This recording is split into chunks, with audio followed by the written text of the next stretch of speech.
Hello, welcome to our Telugu కథల సంపుటి channel. ఈరోజు మనము చందమామ సిరీస్లో అపూర్వుడి సాహసయాత్రలు కథ 8వ భాగం చెప్పుకుందాం. ఇప్పటివరకు ఏం జరిగిందో చూద్దాం.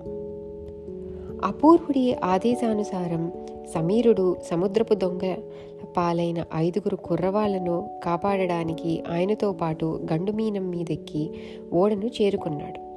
వర్తకుల ఓడలను దోచుకోవడానికి గరళనాభుడి నాయకత్వంలో సముద్రపు దొంగలు వేసిన పథకం బెడిసికొట్టింది. వర్తకుల సాయంతో సమీరుడు 5 కుర్రవాళ్లు తీరం చేరారు. ఆ తరువాత ఏం జరిగిందో ఇప్పుడు చూద్దాం. సురక్షితంగా తిరిగి వచ్చిన పిల్లలను చూసి వాళ్ళ తల్లిదండ్రులు, బంధుమిత్రులు అమితానందం చెందారు. దుర్మార్గులైన సముద్రపు దొంగలు పట్టుబడడంతో ప్రజలందరూ పరమానందం చెందారు. రాజు దొంగలను కారాగారంలో బంధించి 5 కుర్రవాళ్ల ధైర్యాన్ని ఎంతగానో మెచ్చుకున్నాడు. సమీరుణ్ణి ఘనంగా సత్కరించాడు. సమీరుడి తెలివితేటలను, ధైర్యసాహసాలను అందరూ పొగిడారు. సమీరుడికి వారి పొగడ్తలు ఇబ్బంది కలిగించాయి. ఎందుకంటే అపూర్వుడి కరుణ వల్లే కుర్రవాళ్లను సముద్రపు దొంగల నుంచి సమీరుడు రక్షించగలిగాడు. తాను అపూర్వుడి చేతిలో కేవలం చిన్న ఆయుధం మాత్రమే అన్న విషయం అతడికి ఒక్కడికే తెలుసు.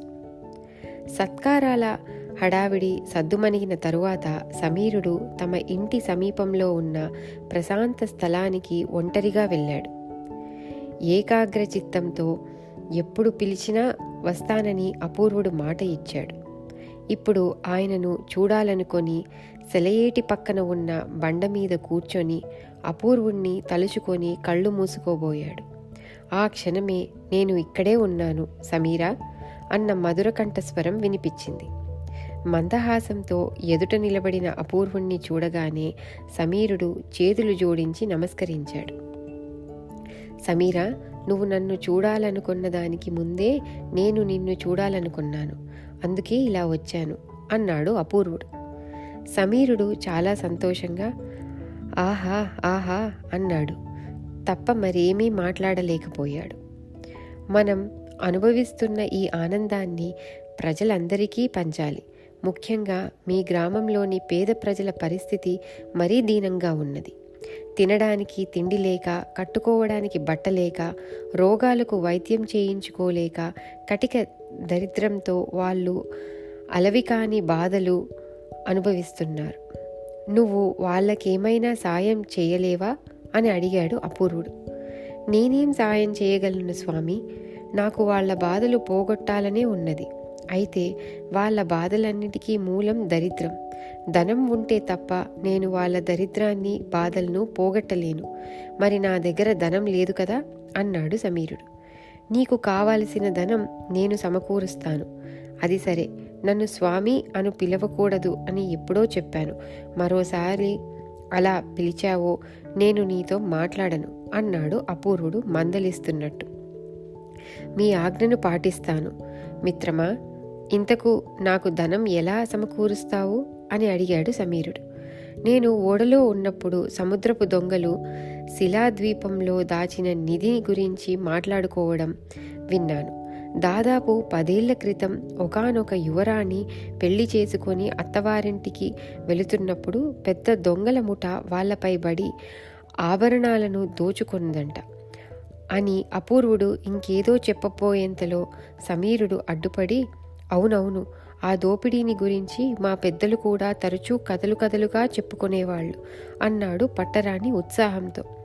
నిజమే, మణులు మాణిక్యాలు పొదిగిన యువరాణి ఆభరణాలను, ఇతరుల నుంచి దోపిడీ చేసిన మరిన్ని అమూల్యమైన నగలను, బంగారాన్ని దొంగలు శిలాద్వీపంలోని గుహలో దాచారు. అంతలో హఠాత్తుగా వాళ్ళ మధ్య తగాదా ఏర్పడి దొంగలు 2 ముఠాలుగా చీలిపోయి ఒకరిపై ఒకరు కత్తులు దూశారు.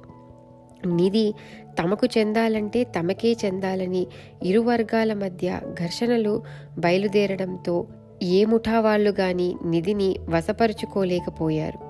ఇటీవల జరిగిన ఒక సంఘర్షణలో ఒక ముఠా దొంగలు శత్రువర్గంలో చాలామందిని హతమార్చారు. ఏదో కొందరు మాత్రమే తప్పించుకొని పారిపోయారు. జయించిన ముఠాకు చెందిన దొంగలనే నువ్వు మొన్న రాజుగారికి అప్పగించావు. వాళ్ళు వర్తకుల ఓడను దోచుకున్న తరువాత ఆ నిధిని వశపరుచుకోవాలని పథకం వేశారు. కానీ ఆ దురాశపరులందరూ ప్రస్తుతం జైలు పాలయ్యారు అన్నాడు అపూర్వుడు చిన్నగా నవ్వుతూ. అంటే సురక్షితంగా ఉన్న ఆ నిధిని ఇప్పుడు మనం వశపరుచుకోవచ్చునా మీ మాట అన్నాడు సమీరుడు. అవును, అయినా అది అక్కడ ఎంతో కాలం సురక్షితంగా ఉండే అవకాశం లేదు. ఎందుకంటే ప్రాణాలతో తప్పించుకున్న దొంగలకు తమ శత్రువులు జైలు పాలయ్యారని తెలియగానే వాళ్ళు ఆ నిధిని వశపరుచుకోవడానికి త్వరపడవచ్చు అన్నాడు అపూర్వుడు.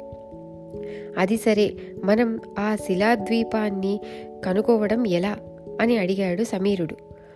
మొన్న మనల్ని ఓడ దగ్గరికి తీసుకువెళ్ళిన గండుమీనాలకు ఆ శిలాద్వీపం ఎక్కడున్నది తెలుసనుకుంటాను.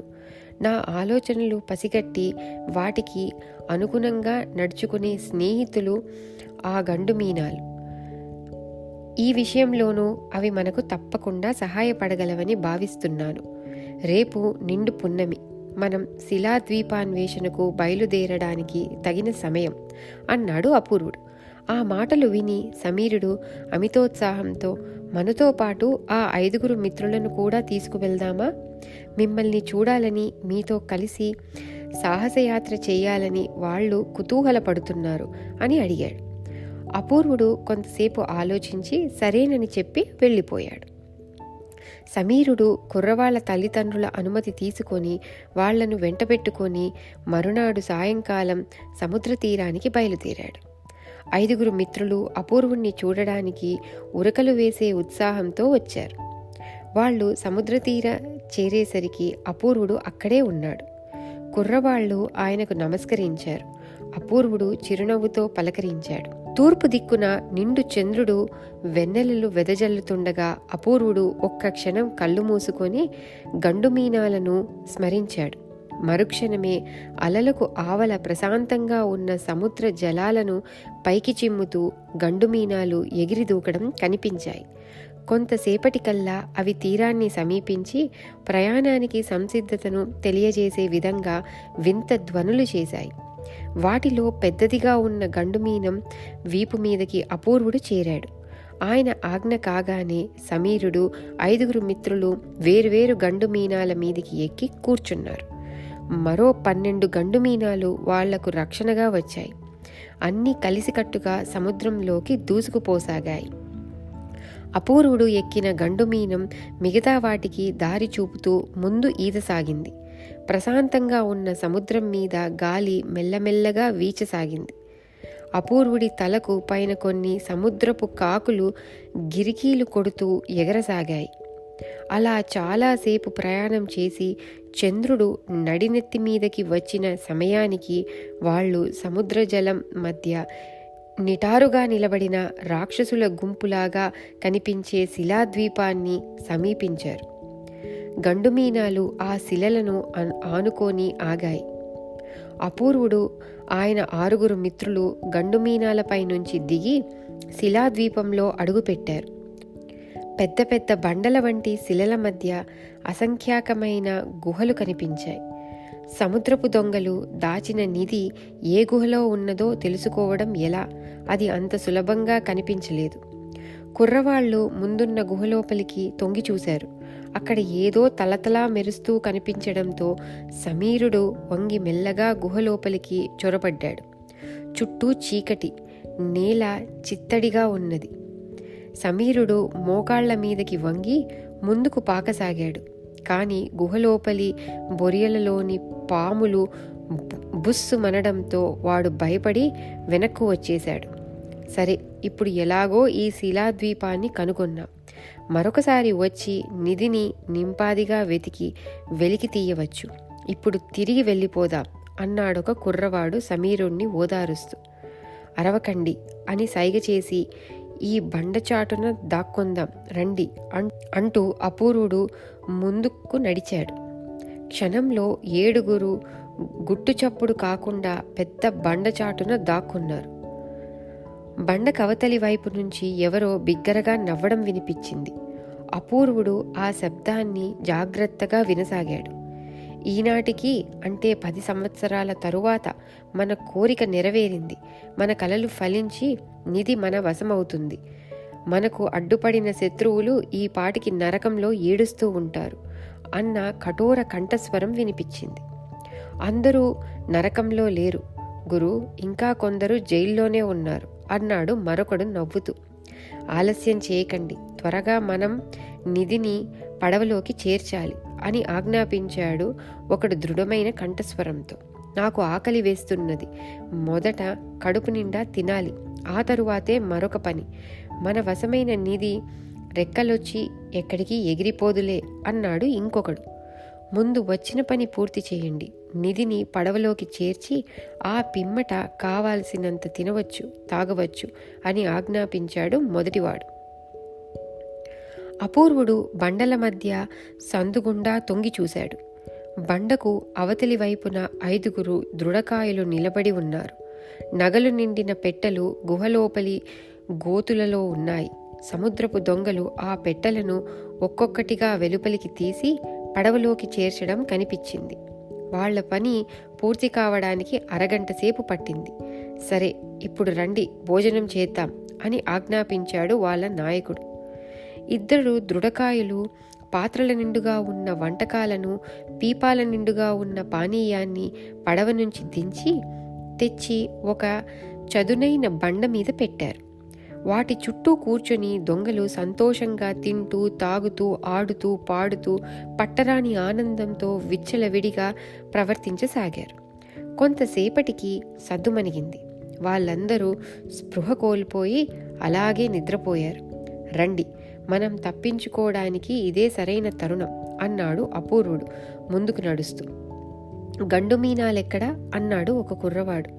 అవి సముద్రంలో హాయిగా ఉన్నాయి, అయినా మనం ఇప్పుడు అమూల్యమైన నిధిగల ఆ పడవలో ప్రయాణం చేద్దాం అంటూ అపూర్వుడు దొంగలు తెచ్చిన పడవకేసి చేయి చూపుతూ అటుకేసి నడిచాడు.